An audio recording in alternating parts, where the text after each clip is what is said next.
Il y a des gens qui ne pas même comprendre ce qui passe là. Edgar Leblanc, président conseil présidentiel là, eh bien, il jette de l'eau dans l'ONU pour les ancêtres nous. Il jette de l'eau pour ça ne pas ouais. Et puis après, il faut tsunami dans l'ONU. L'ONU a tremblé. Eh bien, discours ça sur le patrimoine national. On a le temps des points essentiels.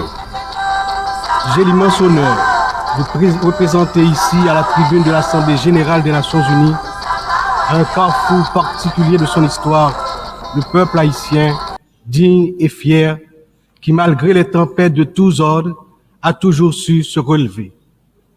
Première république noire du monde, Haïti porte dans ses entrailles la fierté d'une lutte héroïque pour la liberté et la dignité humaine.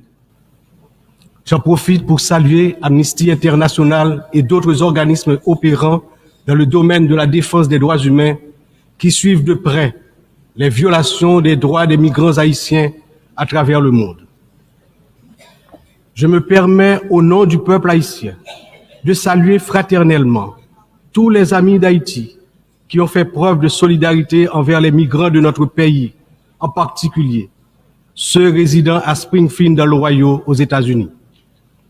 La longue histoire d'amitié et de solidarité réciproque entre nos deux nations, depuis notre participation à la bataille de Savannah en 1779, nous permet de dire avec confiance que le peuple américain rejette toute incitation à la haine contre notre communauté.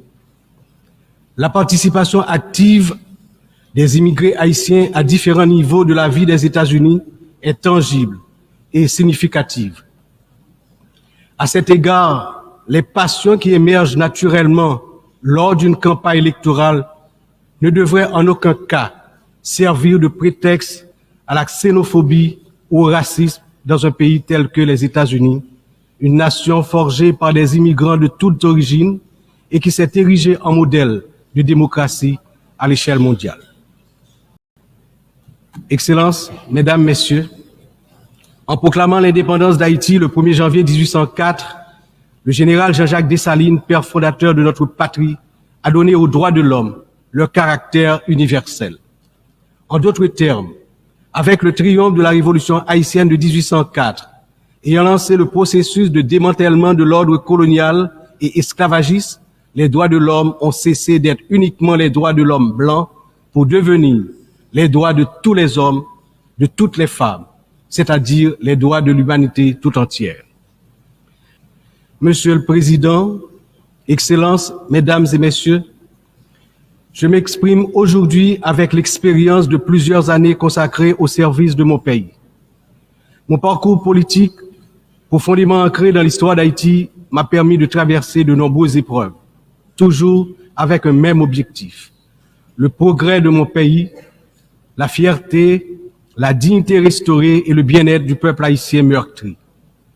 Ayant présidé le Sénat de la République de 1995 à 2000, puis ayant été témoin de moments critiques de notre histoire politique, j'ai vu de près les défis auxquels notre nation a été confrontée. Mon engagement politique remonte à une époque où les luttes pour la stabilité et la démocratie étaient omniprésentes. Aujourd'hui, en tant que président du Conseil présidentiel de transition, je me retrouve à nouveau à un moment charnière de l'histoire d'Haïti. Mon parcours m'a enseigné que la résilience et la volonté collective sont les seules voies pour garantir un avenir stable et prospère. C'est avec cette vision, ce dévouement et la force que confère cette riche expérience politique que je m'engage à conduire la transition déterminée à mener Haïti vers la paix, la sécurité et la démocratie participative. Pour y parvenir, nous, responsables au plus haut niveau de l'État, savons que nous aurons besoin du soutien de la communauté internationale. Mais d'abord, nous devons compter sur nous-mêmes, sur notre résilience, notre capacité à surmonter les divergences, les divisions internes. Il est important de souligner que la résolution des problèmes d'Haïti repose avant tout sur les épaules du peuple haïtien. Il est de notre devoir, en tant que nation souveraine, de prendre en main notre destin, de surmonter les divisions et de construire ensemble un avenir de paix et de prospérité. Cependant, cette responsabilité n'incombe pas seulement à nous. La communauté internationale, les Nations Unies, les puissances étrangères qui ont souvent joué un rôle décisif dans l'histoire d'Haïti ont également une part essentielle dans ce processus de restauration de la paix, de redressement économique, de renouvellement institutionnel et d'établissement d'un État de droit. En ce sens, l'échec d'Haïti à se relever n'est pas seulement celui d'une nation. Il traduit un échec collectif, une incapacité mondiale à respecter pleinement les principes de solidarité, de justice et de coopération internationale. C'est ensemble, avec une responsabilité partagée et un engagement renouvelé, que nous pourrons transformer cette crise en opportunité et tracer une voie durable vers la paix. J'exprime au nom du peuple haïtien ma profonde gratitude aux États contributeurs, notamment au Kenya, pour avoir accepté d'assumer le leadership de la mission, ainsi qu'à tous les pays qui ont apporté leur soutien. Les forces de sécurité nationale, avec l'appui de la mission, ont déjà montré des résultats tangibles sur le terrain, permettant à la population de retrouver progressivement une certaine normalité. Beaucoup, néanmoins, reste encore à faire. Haïti a accueilli plusieurs missions des Nations Unies au cours des 3 dernières décennies, notamment la MINUSTA. Si certaines de ces missions ont contribué à stabiliser temporairement le pays, elles ont également laissé un héritage lourd de conséquences. Des allégations de violations graves des droits humains, y compris des abus sexuels, ont ébranlé la confiance du peuple haïtien. L'absence de poursuites et de réparation pour les victimes a renforcé un sentiment d'impunité, minant ainsi les efforts de reconstruction.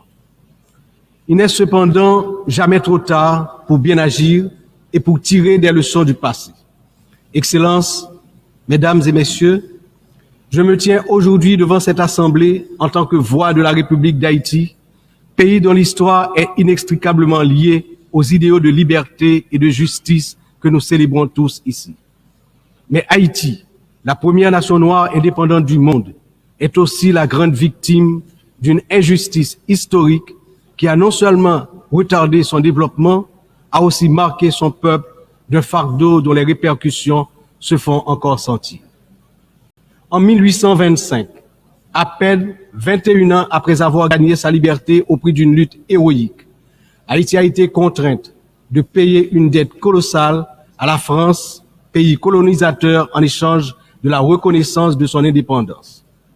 Cette rançon imposée sous la menace a siphonné les ressources de la jeune nation, la plongeant dans un cycle infernal d'appauvrissement dont elle peine toujours à sortir. Cette dette a été une forme de punition pour sa hardiesse à se libérer des chaînes de l'esclavage et hisser l'être haïtien à la dignité de l'homme. Elle a été une pénalité injuste qui a asphyxié le potentiel économique et social du peuple noir d'Haïti pendant des générations.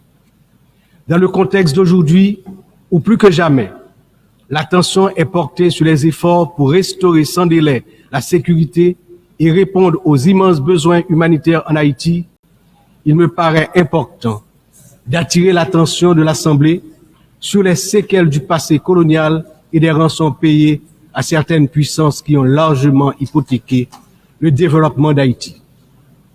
Il n'est pas sans intérêt de rappeler qu'Haïti a été le seul pays à avoir payé pour son indépendance, obtenue pourtant dans le feu et dans le sang. À la veille du bicentenaire de cet événement inédit dans l'histoire du monde, n'est-il pas venu le moment de la restitution des montants consentis? À cet égard, mon pays s'est félicité des propositions formulées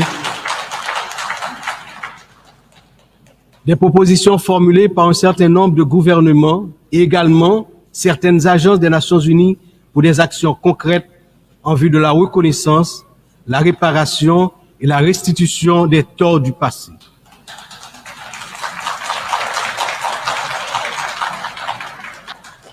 Haïti a confiance sans réserve dans l'Organisation des Nations Unies dont les piliers sont la lutte pour l'égalité entre les peuples et le maintien de la paix entre les nations, pour jouer son rôle notamment dans la mise en place des mécanismes appropriés pour faciliter le dialogue entre les pays victimes de la colonisation et les anciennes puissances coloniales.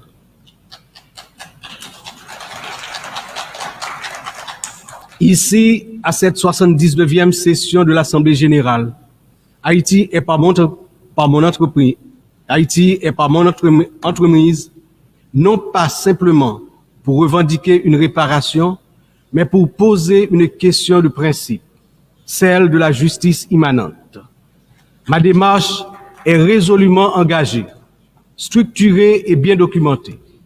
Le Comité national de restitution et réparation, en collaboration avec la Commission des réparations de la CARICOM, a déjà entrepris des travaux exhaustifs sur ce sujet. Nous demandons la reconnaissance d'une dette morale et historique et la mise en œuvre de réparations justes et appropriées qui permettront à notre peuple de se libérer des chaînes invisibles de ce passé injuste. Excellences, Mesdames et Messieurs, l'histoire nous enseigne que les nations ne se relèvent pas dans l'isolement, mais dans l'union des forces, dans l'engagement résolu à bâtir un avenir commun. Haïti, cette terre qui a offert au monde un symbole de liberté inébranlable et qui a aidé plusieurs nations à se libérer du joug du colonialisme barbare, ne cherche pas la charité, mais la justice, le respect,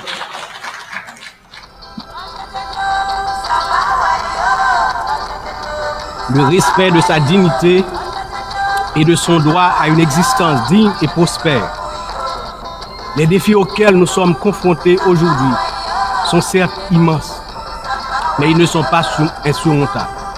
Il exige de nous tous une vision partagée, un sens profond de notre humanité commune et la détermination à transformer les crises en occasion de renouveau. Chaque nation, grande ou petite, riche ou vulnérable, porte une part de l'avenir collectif entre ses mains. C'est dans cette interdépendance que réside la force véritable du multilatéralisme. Vive Haïti! Vive la coopération internationale! Demain, un autre pays, demain, un autre monde. Je vous remercie pour votre attention.